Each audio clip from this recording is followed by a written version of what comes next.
গ্রীষ্ম বর্ষা পিনিতি ভরসা। হ্যাঁ, পিনিত শপিং সিটি। নমস্কার, আপনারা দেখছেন হুগলি আপডেট। আপনাদের সঙ্গে আমি উষা। আসছি খবরে। ব্যান্ডেল নলডাঙ্গা এলাকায় জলমগ্ন, তারই প্রতিবাদ জিটি রোডে অবরোধ ঘণ্টাখানেক। হুগলি জেলার ব্যান্ডেল নলডাঙ্গা এলাকায় আজ সকাল থেকে দেখা গেল উত্তাল চিত্র। কোদালিয়া ২ নম্বর গ্রাম পঞ্চায়েতের অন্তর্গত নলডাঙ্গা কলোনি অঞ্চলের বাসিন্দারা দীর্ঘদিনের জলমগ্ন সমস্যার স্থায়ী সমাধান না হওয়ায় আজ সকালে জিটি রোড অবরোধ করে বিক্ষোভে সামিল হন। প্রায় ২ ঘন্টা ধরে অবরুদ্ধ থাকে ব্যস্ততম ব্যান্ডেল চুচুড়া সংযোগকারী এই প্রধান সড়কটি। সকাল 8:30 নাগাদ শুরু হয় এই বিক্ষোভ। অংশ নেন শতাধিক এলাকাবাসী। তারা রাস্তার উপর বাঁশ, দড়ি ও প্ল্যাকার্ড নিয়ে বসে পড়েন এবং বিভিন্ন স্লোগানে প্রতিবাদ জানান। ফলে ব্যান্ডেল থেকে চুচুড়া এবং হুগলির মধ্যে যান চলাচল পুরোপুরি স্তব্ধ হয়ে যায়। নলডাঙ্গা কলোনি এলাকার পরিস্থিতি অত্যন্ত শোচনীয় হয়ে পড়েছে। গত কয়েকদিনের টানা বৃষ্টিতে এলাকার প্রতিটি বাড়িতেই নোংরা নিকাশির জল ঢুকে পড়েছে। কোথাও হাঁটু জলে, কোথাও কোমর সমান জলে ঘরবন্দি হয়ে পড়েছেন সাধারণ মানুষ। শিশুরা স্কুলে যেতে পারছে না, পৌর ও অসুস্থরা চিকিৎসার জন্য বাইরে যেতে পারছে না। এই বিষয়ে স্থানীয় বাসিন্দারা অভিযোগ করে কি জানাচ্ছেন শুনবো। অন্যদিকে বিক্ষোভের খবর পেয়ে ঘটনাস্থলে পৌঁছান স্থানীয় পুলিশ ও প্রশাসনের আধিকারিকরা। সব পরিষ্কার করা যেত। আমি লেবার লাগিয়েছি, বিভিন্ন এলাকায় আমার লেবার কাজ করছে। প্রয়োজন হলে আমি এখানেও লেবার নিয়ে আসছি, এসে গেছে, লেবার অলরেডি এসে গেছে। ওরা এখানেও যদি ছোটখাটো সমস্যাগুলো, এটা একটা বিশাল বড় সমস্যা, একটু সময় লাগবে, আমি করে দিচ্ছি। এবং আমাদের বিধায়ক অসিত মজুমদার উনিও এখানে আসবেন বলেছেন, উনিও সমস্যার সমাধান করে দেবেন বলেছেন। আর বিশেষ করে যে দোকানগুলো যেগুলো করেছেন, ওনারাও ওই দোকানগুলোর ব্যবস্থা করে দেবেন বলেছেন। পুলিশের গাড়ির সামনে শুতে হচ্ছে মানুষকে, একদম পুলিশের গাড়ি থমকে যাচ্ছে, সেই জায়গায় দেখা যাচ্ছে মানুষের এতটাই চরম বিক্ষোভ। আজকে কি বলবেন? না, আমি দেখলাম সমস্যা রয়েছে, খুব জল জমে রয়েছে। আমি যতটা চেষ্টা করছি আপ্রাণ, আমি এখন লেবারদের যতটা, বিশেষ করে মুখগুলো যতটা সমাধান করা। হুগলি থেকে চন্দনা দত্তের রিপোর্ট, হুগলি আপডেট। বাস চালককে মারধর করার পর বাসের চালকদের বিক্ষোভ হুগলি তারকেশ্বরে। হুগলি জেলার তারকেশ্বরে মঙ্গলবার সন্ধ্যায় বাস চালককে মারধর করায় বাসের চালকরা মঙ্গলবার রাতেই বিক্ষোভ করে। শোনা যায় তারকেশ্বর পদ্মপুকুর বাস স্টপেজে ঘটনা। অতিরিক্ত মারধর হওয়ার কারণে ড্রাইভারকে তারকেশ্বর বদ্দিপুর হসপিটালে ভর্তি করা হয়েছে। এই খবর পাওয়া মাত্রই ঘটনাস্থলে আসে তারকেশ্বর থানার বিশাল পুলিশ বাহিনী। ঠিক কী কারণে বাসের ড্রাইভারকে মারা হয়েছে বিষয়টি খতিয়ে দেখছে তারকেশ্বর থানার পুলিশ আধিকারিকরা। এই বিষয়ে তারকেশ্বর অন্য বাসের ড্রাইভার সাংবাদিকদের কি বলছেন শুনবো।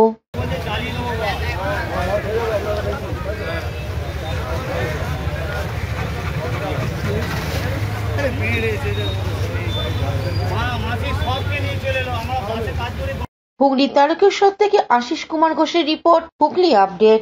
নিম্নচাপ চলছে, যে কোনো পরিস্থিতিতে মোকাবিলায় তৈরি হুগলি চুচুড়া পৌরসভা। গত কয়েকদিন ধরেই কম বেশি বৃষ্টি শুরু হয়েছে, তবে আবহাওয়া দপ্তর নিম্নচাপের পূর্বাভাস দিচ্ছে।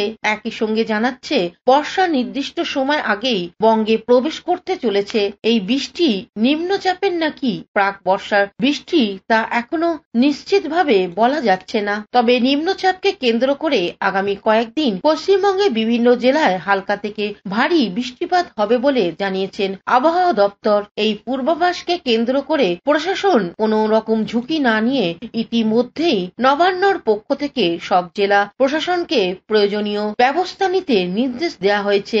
এই নির্দেশের জন্য গতকাল ইতিমধ্যেই চুচুড়া সদর মহকুমা শাসক হুগলি চুচুড়া পৌরসভা, বাঁশবেড়িয়া পৌরসভা সহ সংশ্লিষ্ট পঞ্চায়েতের সঙ্গে প্রস্তুতি সভা সম্পন্ন করেছেন। হুগলি চুচুড়া পৌরসভায় দেখা গেল প্রাকৃতিক বিপর্যয় মোকাবিলার জন্য কন্ট্রোল রুম ইতিমধ্যেই চালু করা হয়েছে। হুগলি চুচুড়ার পৌরসভার স্বাস্থ্য দপ্তরের পৌরপ্রধান পরিষদ সদস্য জয়দেব অধিকারী নেতৃত্বে সেখানে বিভিন্ন সরঞ্জাম সাজিয়ে রাখা হয়েছে এবং পৌর কর্মচারীরা প্রস্তুত রয়েছে পরিস্থিতির মোকাবিলার জন্য।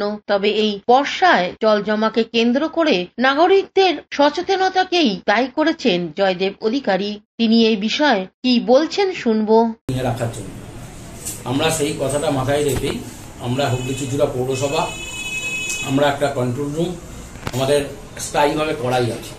যখন যেটাকে অ্যাক্টিভ করতে হয় আমরা সেটা করে নিই। গতকাল এসডিও ম্যাডামের ঘরে ভিসি হয়েছে, সেখানে আমাদের এই ঝড় বৃষ্টি সম্বন্ধে, ব্লকের ড্রেন সম্বন্ধে, গাছপড়া সম্বন্ধে আমাদের আলোচনা বিস্তারিত সমস্ত দপ্তরকে নিয়ে এসডিও ম্যাডাম। অন্যদিকে হুগলি চুঁচুড়ার পৌরসভার পৌরপ্রধান অমিত রায় এ বিষয়ে কি বলছেন শুনবো।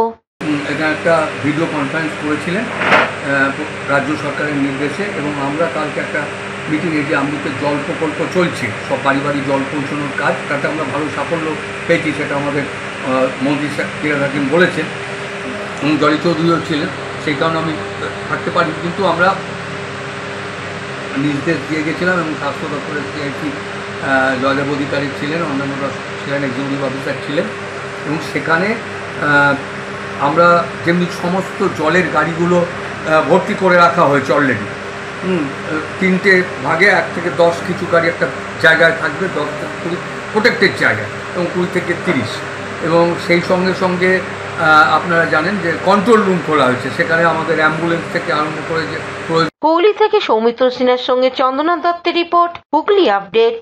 হুগলির কন্যগড় কানাইপুরের বাসিন্দা অবিনাশ কুমার সিং রহস্যজনকভাবে নিখোঁজ, উৎকণ্ঠায় পরিবার সহ এলাকাবাসী।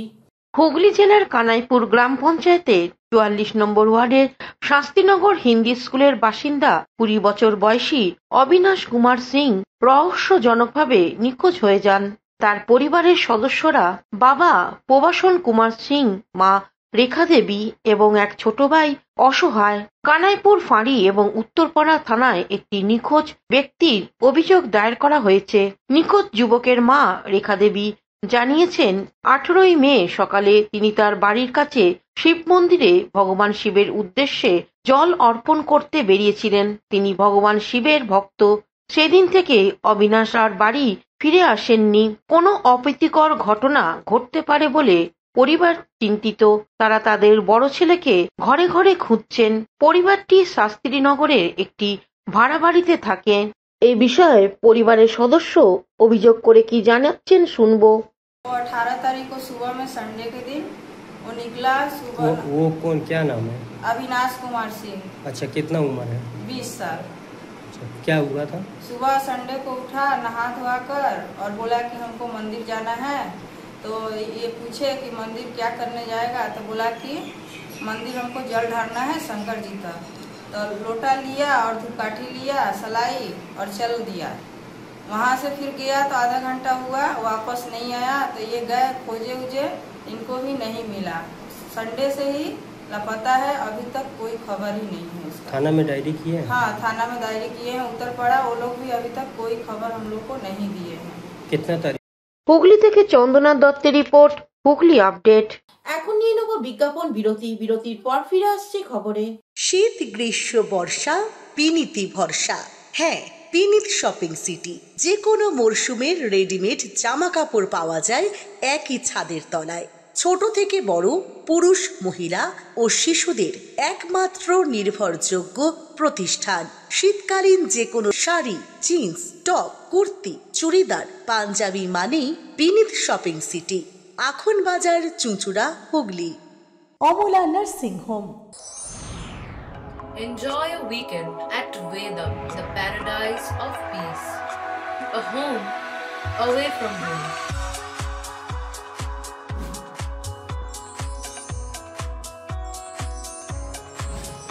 See yourself resonating with the nature.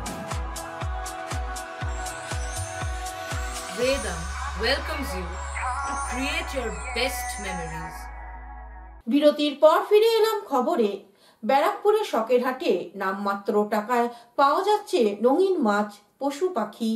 নৈহাটিতে মাত্র 6 মাসে জমে উঠেছে পশু পাখির হাট। 2024 নভেম্বর মাসে উত্তর 24 পরগনার অন্তর্গত নৈহাটি এলাকার গোয়ালাপাড়া ঘাটে শুরু হয় সুদীপ বেড়া ও প্রণব সাহার উদ্যোগে পশু পাখির হাট, যা দুই বন্ধুর হাট নামেও পরিচিত। হাটে গৃহপালিত পশু পাখি, মাছ, ফল ও ফুলের গাছে স্টলে সেজে উঠেছে। একই সাথে পাওয়া যাচ্ছে পশু পাখির খাবার এবং তাদের রক্ষণাবেক্ষণের থাকার সরঞ্জাম। সেখানে উপস্থিত হয়ে দেখা গেল বর্তমানে প্রচন্ড গরমকে উপেক্ষা করেও প্রচুর মানুষ পশু পাখির হাটে এসে উপস্থিত হয়েছে এবং তারা তাদের পছন্দের পশু পাখি, ফল ও ফুলের গাছ কিনে নিয়ে মহানন্দে বাড়ি ফিরে যাচ্ছেন। যাওয়ার আগে সাংবাদিকদের মুখোমুখি হয়ে কি বলছেন শুনবো। যেমন আন্দাজ করছেন সেরকমই দাম না হাটে দাম বেশি? মোটামুটি ঠিকই আছে। কোথায় আসছেন আপনি? আমি এখানেই থাকি, নৈহাটিরই বাসিন্দা। এবং হাটে ব্যবসাদাররা কি জানাচ্ছেন শুনে নেব। খবরের চ্যানেল দিয়ে যারা এসে সাংবাদিক, তাদের আমি ফার্স্ট ধন্যবাদ জানাবো যে ওনারা আজকে বহু দূর থেকে, অনেক দূর থেকে এসে সেই তারকেশ্বর ছাড়িয়ে থাকে ওনারা, তা অনেক কষ্ট করে আমার কথার এতে উনি এসছেন, এর জন্য আমি ওনাদের ফার্স্ট ধন্যবাদ জানাই। আমরা হচ্ছে দুই বন্ধুর হাট যেটা বলছিলাম, এই এক বন্ধু। তা এই হাটে যে আপনি যে কথাটা বললেন যে বহু লোকের লোক সবে 10টা বাজে, 10টা মতো বাজে, তাই 10টাতে এখনও সেরকম একটা লোক আসেনি। এই যেটা এসছে এটা তো নর্মাল, এই হাটটা টোটালি একদম বিভৎস ভিড়। মানে বলতে চাইছেন এটা টেলার? হ্যাঁ হ্যাঁ, পিকচার বাকি একদম বাকি আছে। তা এটা প্রায় ধরে রাখুন 7টা থেকে শুরু হয়, বিকাল 4টে 5টা অবধি। আর ঠিক 11:30টার পর থেকে এই যে হাটটা ভিড় শুরু হয়, ওই 7টা থেকে শুরু হয়, কিন্তু কি বার হয় সেটা প্রত্যেক শনিবার। এটা সকাল 7টা থেকে বিকাল 5টা অবধি চালু থাকে। আচ্ছা। আর এটা 10টা মানে হচ্ছে, এটা হচ্ছে এখন যেটা হয়েছে এটার নামমাত্র হয়েছে। 11টার পর থেকে বিভৎস লোক ভর্তি হবে। আমার এখনও ডগ এখনও আসেনি, এখানে টোটাল ডগ আছে আমাদের 20 থেকে 25টা ডগ আছে। ঠিক আছে, 20 থেকে 25টা ডগ আছে আমাদের, এখনও ডগ ঢোকেনি, সব দূর দূর থেকে ডগ আছে, তারা আসছে এখনও।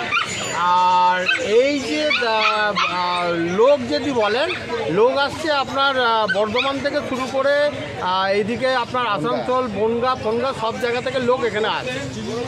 তার শিলিগুড়ি, মালদা সব জায়গা থেকেই লোক আসে এখানে। আর এই হাটটার বয়স হচ্ছে এখন সবে 6 মাস হতে চলছে, 6 মাস সবে রানিং শুরু। ঠিক আছে, তা এইবার এই হাটে যারা যারা এই চ্যানেলটা দেখবেন, খবরটাও পড়বেন, তাদের আমি একটাই। নৈহাটি থেকে আশিস কুমার ঘোষের report, Hooghly update. Student health হোমের প্রতিষ্ঠা বার্ষিকী উপলক্ষে চুঁচুড়ায় সান্ধ্যকালীন রক্তদান শিবির। Student health home north Hooghly আঞ্চলিক কেন্দ্রের প্রতিষ্ঠা দিবস উপলক্ষে হুগলি বিবেকানন্দ রোডে কার্যালয়ে সান্ধ্যকালীন রক্তদান শিবিরের আয়োজন করে। কাজী নজরুলের প্রতিকৃতিতে মাল্যদান করে অনুষ্ঠানের সূচনা হয়। আগামী 21শে ডিসেম্বর স্টুডেন্ট হেলথ হোমের রাজ্য উৎসবের সকলকে সহযোগিতা করার কথা বলেন সম্পাদক সুদীপ কুমার তরফদার। শুরুতে স্বাগত ভাষণ দেন সভাপতি সৌমিত্র নারায়ণ সুর। রক্তদান শিবিরে 50 জন রক্তদাতা রক্তদান করার লক্ষ্যমাত্রা নিয়ে এই শিবির শুরু হয়। সামগ্রিক স্বাস্থ্য পরিষেবায় ছাত্র সমাজ পেতে পারে এই আহ্বান জানানো হয়। রক্তদাতাদের উৎসাহ দিতে চিকিৎসক রাধারমন দত্ত, মানস দাশগুপ্ত, বরুণ নারায়ণ সুর সহ শিক্ষক মন্ডলী উপস্থিত হয়েছিলেন। রিজিওনাল কমিটির একটি মিটিং রয়েছে, সেটা সম্ভব আমাদের এবার যে রাজ্য উৎসবগুলো হয় প্রত্যেক বছর, তার দায়িত্ব আমরা এই। হুগলি থেকে শ্যামল সিনহার রিপোর্ট, হুগলি আপডেট। চুঁচুড়া ধ্বনি আবৃত্তি সংস্থার রজত জয়ন্তী বর্ষে দ্বিতীয় পর্যায়ে কবি প্রণাম অনুষ্ঠিত হয়ে গেল। ঘড়ির কাঁটাতে 5টা বাজার সাথে সাথে শুরু হলো ধ্বনি আবৃত্তি সংস্থার রজত জয়ন্তী বর্ষের দ্বিতীয় পর্যায়ে কবি প্রণাম অনুষ্ঠান। দুদিনের অনুষ্ঠানে সংস্থার 88 জন শিক্ষার্থী এই আবৃত্তির উৎসবে আবৃত্তি পাঠ করে। আবৃত্তি শিল্পের প্রচার ও প্রসারের লক্ষ্যে এই আবৃত্তি উৎসব বলে জানালেন অসীম সেন। 25 বছর ধরে হুগলির ধ্বনি আবৃত্তি সংস্থা আবৃত্তি শিক্ষার সাথে গুণীজনদের সম্বর্ধনা দেওয়ার আয়োজন করে চলেছে। এবারে প্রাণপন্থী উদয় শঙ্কর চট্টোপাধ্যায়, কবি আশিস রায়কে সম্বর্ধনা জানানো হয়। দুদিনের অনুষ্ঠানে কচিকাচাদের সাথে বড়রা আবৃত্তি পাঠ করবে। রবি ঠাকুরের কবিতা নিয়েই আবৃত্তি পাঠের সমৃদ্ধ হবে এই অনুষ্ঠান। কাজ করতে করতে এবং নিয়মিত ধারাবাহিকভাবে কাজটা নিরন্তর চর্চার মধ্যে করতে করতে 25 বছর পার করে দেওয়া অত্যন্ত শ্লাঘার বিষয়। এবং এমন নয় যে 25 বছর হলো রজত জয়ন্তী, অতএব এরপর আমরা একটু হাত ছেড়ে বসি। এটা চলতেই থাকবে। এতদিন পরে জাগিয়া উঠিল প্রাণ, জাগিয়া উঠেছে প্রাণ, ওরে উথলি উঠেছে বাড়ি, ওরে প্রাণের বাসনা প্রাণের আবেগ।